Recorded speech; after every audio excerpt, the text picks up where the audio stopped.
Hi, it's Rana, and today I have a layout in the Rediscover Your Stash group. The product focus is acrylic, and Sarah has acrylic pieces, acrylic paint, and acrylic stamps. And you could pick one, or if you take her challenge, you could try and get all three on a layout. So that's what I'm going to do. I have some papers from lots of different lines. That one was a 2008 Cosmo Cricket, and I love it. I have some Simple Stories. I have some 49 and Market. I didn't end up using that one.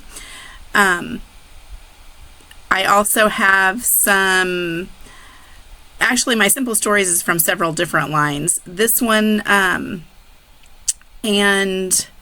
has some Echo Park. It's a fall line. This is another Cosmo Cricket from the same line as that.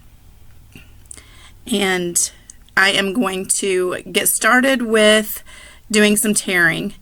And I'm going to try and save every millimeter of this piece of paper, even though I want to tear it. I really wanted the blue, so I'm being totally obnoxious and trying to just do this tiniest sliver torn off, and it takes a little bit longer if you want to do that. But I made it work. And using the T-square ruler helps a little bit so that it doesn't just tear real ragged. And I'm just doing this so that I have a little bit more texture. And I even pulled off the extras, which normally I love to have, you know, it going real wonky. But this one I wanted pretty straight, because I do have 4 photos that I'm going to be using, and I'm going to use a frame with it. So I knew I needed to keep as much of that scrap of paper as I could.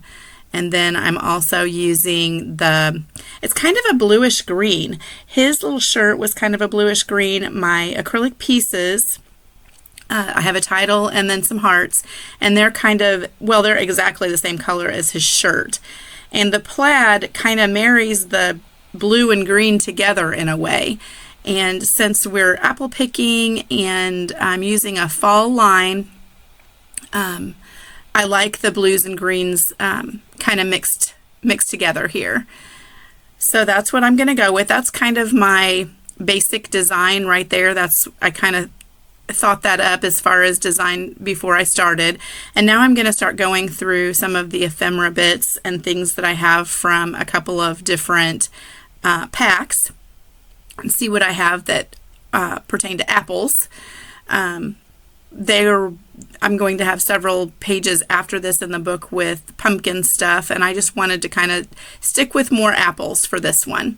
It says fall memories, and it's obviously very early fall since we're apple picking, but it seems like the fall lines always have the apple picking, and it is, in my mind, totally fall because school's already started and the apples are ripe, and we always do apple picking, you know, early fall. So I'm going with a fall vibe here, even though it was probably real warm that day and still feels, you know, more like the dog days of summer than it feels like early fall, but we're going with it. Found some more little apples here. I love that little lantern with the apple beside it, but it doesn't make it. I couldn't get it to work. So I had 2 different packs and I went through those. I had some little brads. I had a sticker sheet.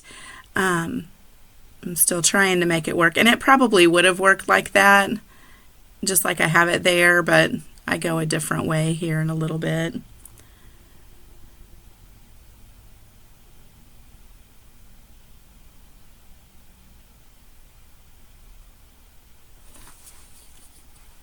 I am going to be channeling my Sarah scraps and getting some stamping done. She always does such a great job including stamps on her layouts, and I don't know why I don't do more of that, because I absolutely love how it looks on this layout. I do pull out the acrylic stamps. I'm still fussing around with kind of my layout design, but I do pull out my acrylic stamps here in a minute. I'm going to use some Distress ink and then also a Versa Fine ink to do my stamping in 3 different colors. Here I am pulling out some of the stamps.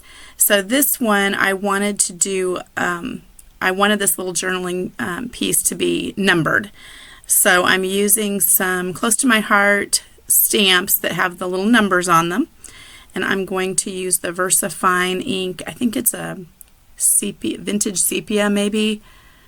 I think you can see the, I think you can see it here in a minute. Oh, I'm still trying to decide on what I want behind that photo, and the labels aren't going to work. I have a hard time putting labels if the people in the picture are kind of cut off on the side. I don't know why, I just don't like a label right next to, you know, a cut off head or whatever. So I end up not going with that, but I have a different solution here in a minute that I love how it turned out, even though most of it's covered up by the picture. So I'm taking some Distress ink, and these have a real white border on them, these Simple Stories. So I'm using my Vicki Boutin blending brush there and saying a little prayer for her and her family as I'm doing this. I'm using some Vicki Boutin stamps as well. And then this is what I did to do the mat for behind those 2 photos that are not in the frame. So I use the Distress ink. This is, oh, I hope you can see it. Is it Vintage Photo? I can look that up. Anyway, I spread that on. It's hard to see with the bright lights that I have, but this shows up really well on in real life. It's kind of hard to tell it on here. It is subtle, but it shows up way better than what it's looking like. So after you crinkle the paper and then add the ink with the brush, it just highlights each one of those raised wrinkles. And so I love how that looked. And I go ahead and kind of grunge up each one of my die cuts because I just didn't want so much white. It didn't go with the Cosmo Cricket paper, and so I really like how the Vintage Photo made that work and blend so much better with that Cosmo Cricket paper. So, and I love that in the fall, that kind of a creamier look than the bright white. I think it looks appropriate and pretty with a fall layout. So I'm doing my little number stamps here, and that takes just a minute, and they stamped beautifully. I do like that Versa Fine ink. I've had that ink pad for ages and ages, and it still works perfectly. I did miss a little spot on my heart, but that was more user error than it is the ink, I'm sure. So I used my acrylic stamps, and I do have a little bit more in a little bit, I think, with the stamping. So you'll see some more acrylic stamping going on. And I'm going to apologize right now. You can see that I kind of zoomed in a little bit and forgot to zoom back out. So I cut out a bunch of footage that you're not going to see. You wouldn't have been able to see it because I was off camera too low.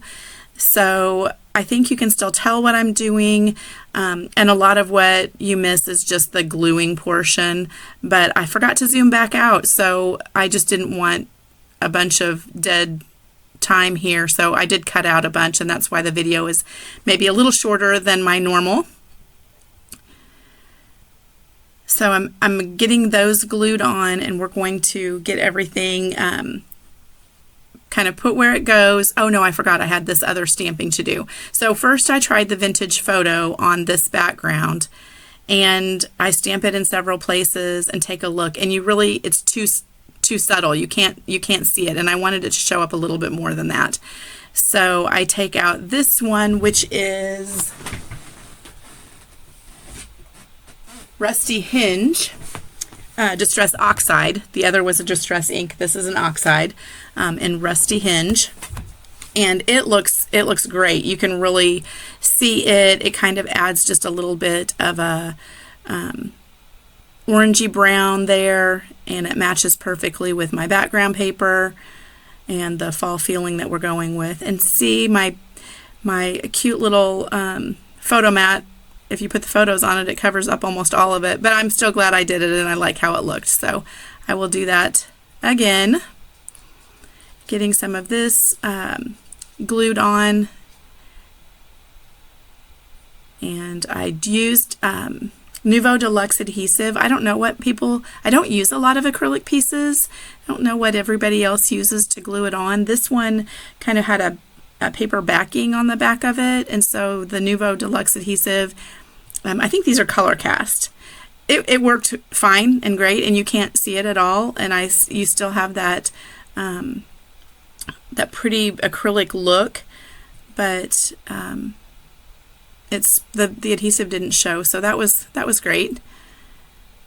And I'm going to cut away here in a minute because I'm going to be working off screen too much, which is unfortunate. I'll get that little round piece with the apple on it stuck down and get my little journaling piece stuck down.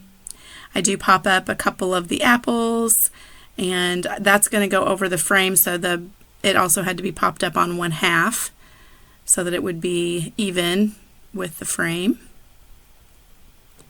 And now I'm going to mix up my acrylic paint, and I just used a little of this green, and it was brand new. I hadn't even opened it yet. I've probably had that thing for 2 years because I bought it when I was doing a Vicki Boutin class, and I never even took the little silver packaging stuff off of it, so I never even used it. But it's a gorgeous color, so I definitely need to use it again.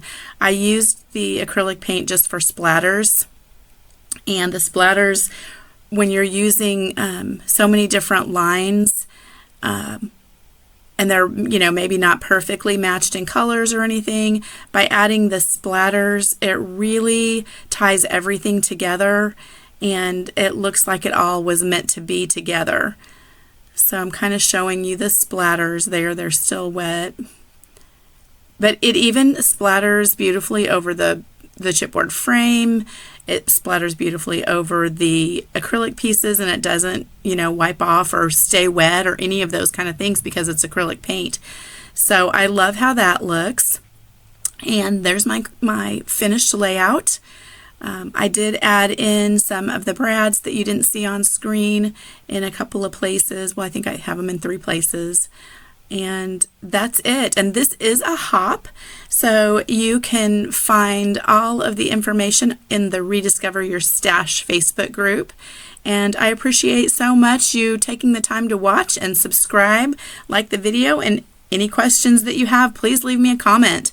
Have a great day. Bye-bye.